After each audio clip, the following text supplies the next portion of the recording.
जय हिंद। इस क्वेश्चन पर ध्यान दीजिए।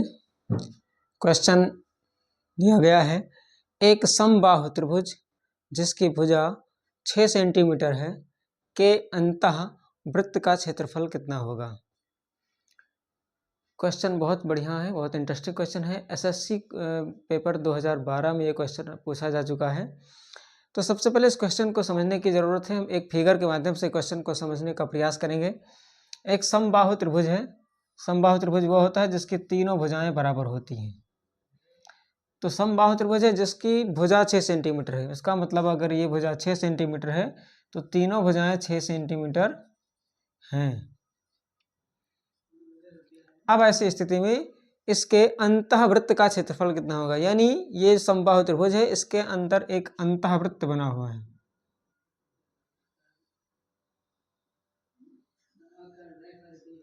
यहाँ पर फिगर ये वृत्त सही से नहीं बन पाया है, लेकिन आपको समझने की आवश्यकता है कि वृत्त जो है और इस वृत्त, ये एक वृत्त है जिसका इस वृत्त का क्षेत्रफल बताना है।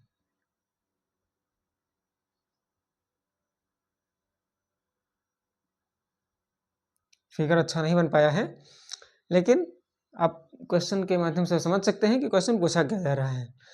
तो इस फिगर के माध्यम से, तो ये एक समबाहु त्रिभुज है जिसमें के अंदर एक वृत्त बना हुआ है, उस वृत्त का क्षेत्रफल बताना है। क्वेश्चन स्पष्ट है। अब इस वृत्त का क्षेत्रफल निकालने के लिए करना क्या पड़ेगा, सबसे पहले हमें इसकी त्रिज्या मालूम होनी चाहिए। त्रिज्या क्या होती है, केंद्र से लेकर के परिधि तक की जो दूरी होती है यही त्रिज्या कहलाती है। तो इसकी त्रिज्या हमें निकालना है। अब त्रिज्या हम निकालेंगे कैसे, उसको हम इस भुजा के माध्यम से निकालेंगे। इसका फॉर्मूला होता है त्रिज्या बराबर समबाहु त्रिभुज की भुजा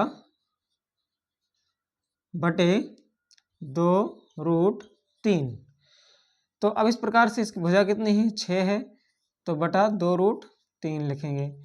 अब 2 से 6 कट जाएगा, 2 1 कम 2, 2 3 6 कटेगा, 3 आएगा, यानी 3/√3 आया। अब 3 को हम क्या लिख सकते हैं, √3 गुणा √3 बटा √3 बचा नीचे। अब इसमें एक √3 जो है इस √3 से कट जाएगा, तो बचेगा कितना, √3, यानी इसकी जो त्रिज्या होगी, इस त्रिभुज की जो त्रिज्या है ये √3 सेंटीमीटर है। अब हमको जब त्रिज्या मालूम हो गई है तो हम त्रिज्या के माध्यम से इसका हम क्षेत्रफल निकाल सकते हैं, क्योंकि त्रिभुज वृत्त का जो क्षेत्रफल होता है,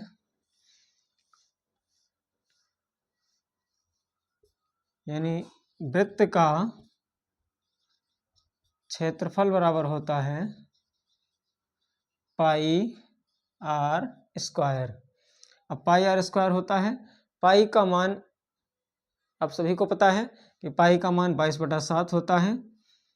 कहीं कहीं आपको इस प्रकार के क्वेश्चन में जो ऑप्शन जो आता है, विकल्प जो आता है, पाई की जगह पाई ही दिया होता है और उसी के अनुसार उस ऑप्शन में हम छांट लेते हैं।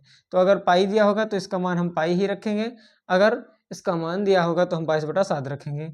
गुणे आर स्क्वायर का मतलब √3 का स्क्वायर होगा, यानी √3 को 2 बार गुणा करना है, तो पाई आर स्क्वायर हो गया। अब हम इसको अगर गुणा करें तो ये 22/7 हो जाएगा, गुणा ये √3 को √3 से गुणा करेंगे तो कितना होगा, 3 होगा।